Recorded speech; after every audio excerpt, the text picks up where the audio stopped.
a word of explanation and a word of confession. First, the word of explanation for those of you who are visiting with us and with part of the Scouts from other churches this morning. In these few weeks, we're looking at some of the distinctive characteristics of the Methodist tradition. Methodists don't believe that we have a corner on the truth. We don't believe we have the only understanding of the truth, but we have a tradition and a way of looking at the truth. And so in these weeks, we're looking at what our heritage teaches us. Second, the confession. I have not always been a Methodist. When I was 12 years old, my parents decided to move from the church we were attending to the Methodist church. And at 12 years old, I was baptized and confirmed, and I have been forever grateful for that decision. When my brother and I were 12, that summer after baptism and confirmation, we went to a Methodist summer camp called Wesley Woods. Now this one is in western Pennsylvania, up on the top of the hill, beautiful camp. And I remember walking into the dining room and seeing a mobile hanging from the ceiling. It had a globe in the center, and around it were a set of words that I had never heard or seen before. The world is my parish. I had no idea what a parish was, and I didn't know the story of John Wesley being kicked out of the church in Epworth. When he was no longer allowed to preach in the church, he went out and stood on his father's tombstone and preached. And when someone questioned what he was doing, they said, "Mr. Wesley, where is your parish?" And his response has echoed through Methodism for 250 years. I look upon the whole world as my parish. The question for us, 250 years later, is the world still our parish? This gospel reading that you've heard this morning comes from the end of Matthew's gospel. I love the fact that Matthew includes the fact that some of the disciples doubted. Oh, good, there's room for me in this band. Some of them believed, some of them doubted. But in the end, Jesus said to them, Go and make disciples of every nation, and lo, I am with you always till the end of the age. Now, it's really quite extraordinary when you think about it. Here was this little band of disciples, maybe a couple hundred. We figure that out from the day of Pentecost. There might have been a couple hundred, but that was it. There they are, up on this mountaintop. No bishops, no district superintendents. For heaven's sake, no United Methodist women. No hymnals, no book of discipline. In fact, there wasn't even a written gospel at this time. No Boy Scouts, no buildings, no budgets. And to this small band, Jesus gives this seemingly impossible task. Go into all the world. It begins with a simple command, a simple verb, go. Get. Go. And from that fledgling band, the gospel has literally spread around the world, crossing ethnic boundaries, traditional barriers, walls of division, to Samaria, Judea, to the ends of the earth. More than 250 years ago, John Wesley heard the command to go, and before he was done, he had traveled 250,000 miles on horseback. He had preached over 400,000 sermons. It's a lot of preaching. He had published over 400 books and tracts. And when he died, now remember, this is the first generation of Methodism. When he died, there were 71,463 Methodists in Great Britain and almost 80,000 in America, just in his lifetime. Now, not to paint too rosy a picture, he wasn't always very well received. Let me read this excerpt from his journal 269 years ago this month, January 12th, 1748. After preaching at Oak Hill, I rode on to Shepton and found them under a strange consternation. A mob was hired and made sufficiently drunk in order to do all manner of mischief. After we were gone into the house, they began throwing great stones in order to break down the door. They first broke all the tiles off the penthouse over the door and then poured in a shower of stones at the windows. One of their captains, in great zeal, had followed us into the house and was shut in with us. A large stone struck him on the forehead, and blood spurted out in a stream. He cried out, "Oh, sir, are we to die tonight? What must I do?" I said, "Pray to God.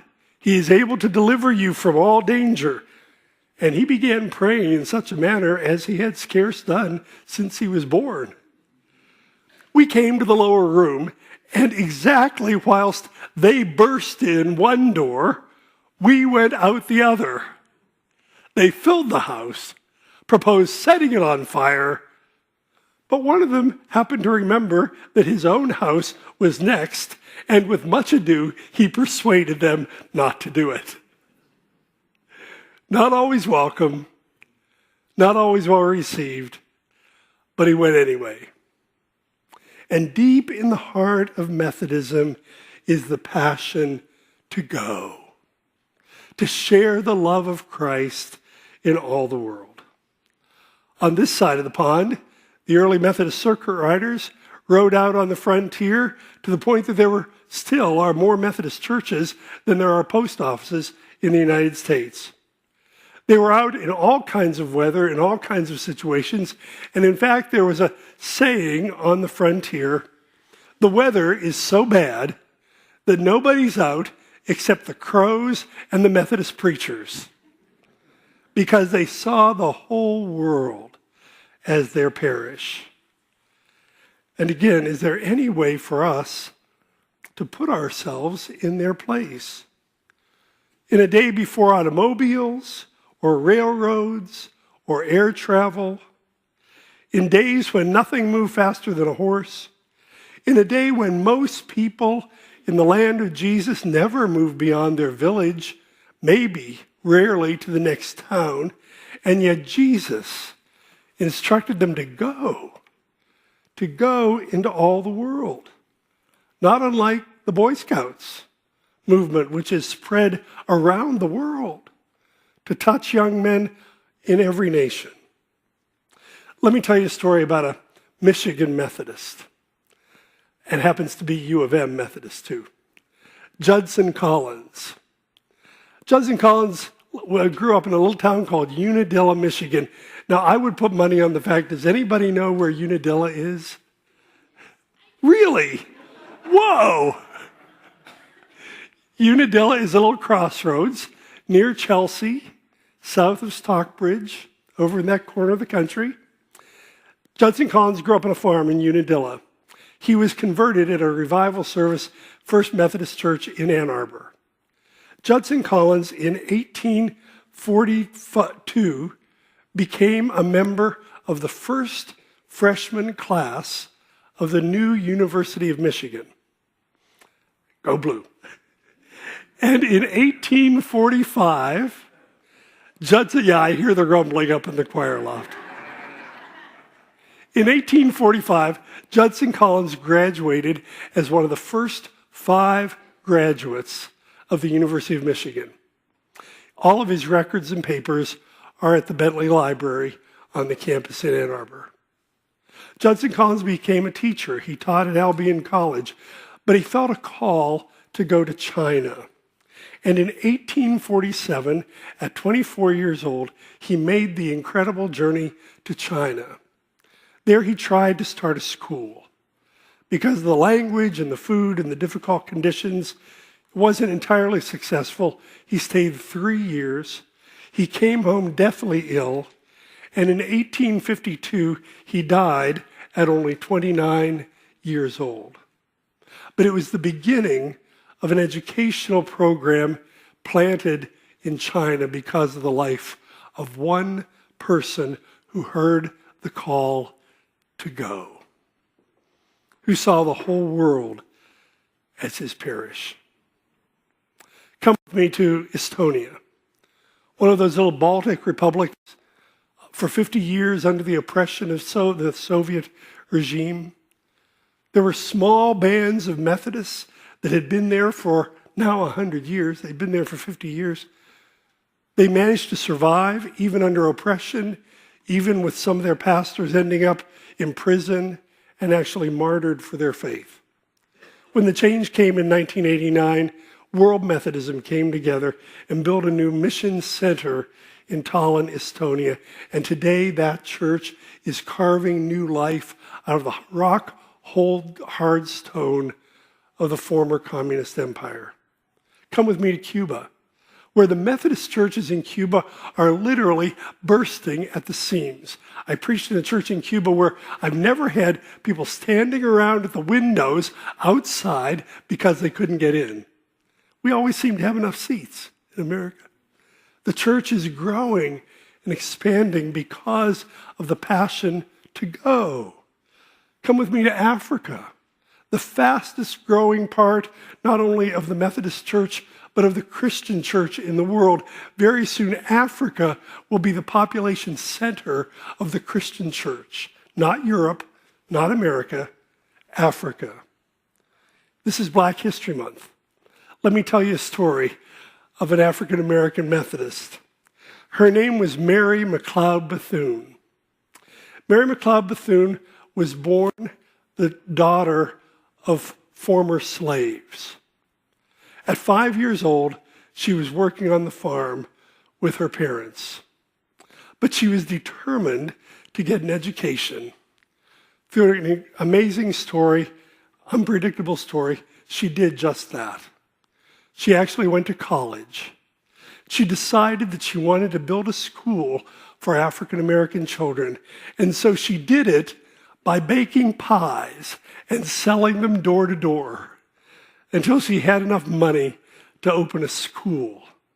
Today, that school is Bethune-Cookman College in Daytona Beach, Florida.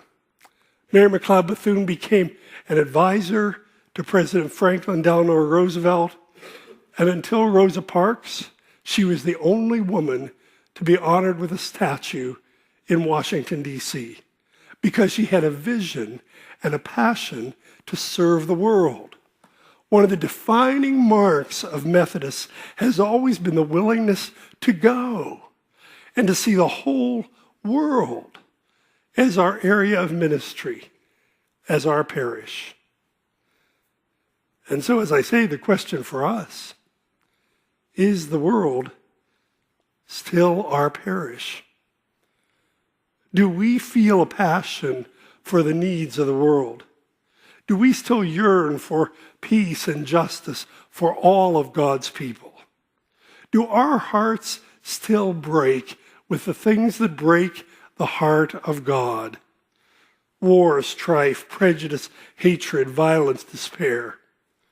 Are we still moved with compassion for the hurting, the homeless, the migrants, the children? Do you realize that almost 3/4 of all of the migrants in the world today are women and children fleeing violence, looking for a place of safety? From our small corner on this beautiful coast of Lake Michigan, do we still view the whole world as our area of ministry?